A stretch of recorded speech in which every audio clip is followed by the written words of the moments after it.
دوستان عزیز در دل فیض‌آباد مرکز فیض‌آباد قرار داریم. کسی که از فیض‌آباد هست لایک دریغ نداریم. ببینه برف با درجه زده است که کیف کردیم. باور کنید کیف میکنه. اینجا برادر لایک جان نام دارد. همین خبر میگیریم ان شاء الله باز دلش شک رغبه میبریم. خداوند نگهبان تو باشه. در حق همه ما دعاگو باشید. خدا نگهبان. اینا نگاه کنید برف چند قدر هست. اینا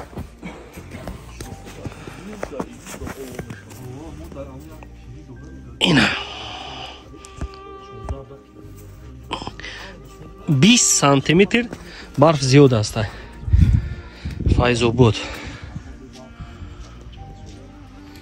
در دهه زرکمر قرار داریم.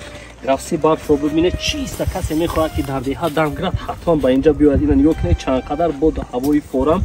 مردمش مردم بهترین است و حسی که در دهه هستی معین میشود. کوه دشت و تپه و ایلاف میفارند مرا. نان جوین و سیاه و خاک میفارند مرا. در حقیقت دهه را چیست میکنی که در دهه هستی. بنیاد دلنشین با قلب ها نزدیک. این هم یک کس احمق داریم عبدالرحمن اینومش برف قطیفه غم داده است. لیکن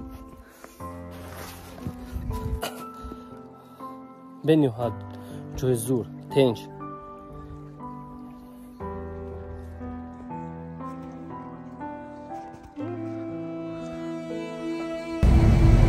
اینا دوستانی عزیز سبحان الله با درجه برف بریده ایستاده که زمین راحت میکند. بزن برفی سفید در زمستان با دلها نور اسپیدی فرستان.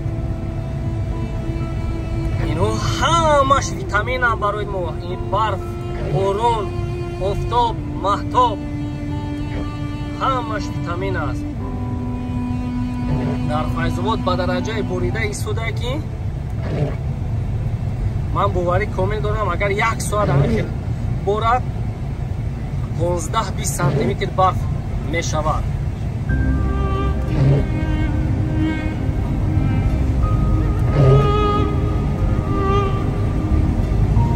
هر نفری که در راه باشه خداوند تا منزل مراد تا جای در کاری صحت سلامت برده رسانه. دوستان عزیز شما نیز در سفر اگر باشه طرف فیض‌آباد بیایید حتما احتیاط رو فراموش نکنید. لحظه جمعی لحظه چیست؟ زندگی است. لحظه ترهی لحظه چیست؟ پا نهادن های ما بر نیستی است. خداوند نگهبان.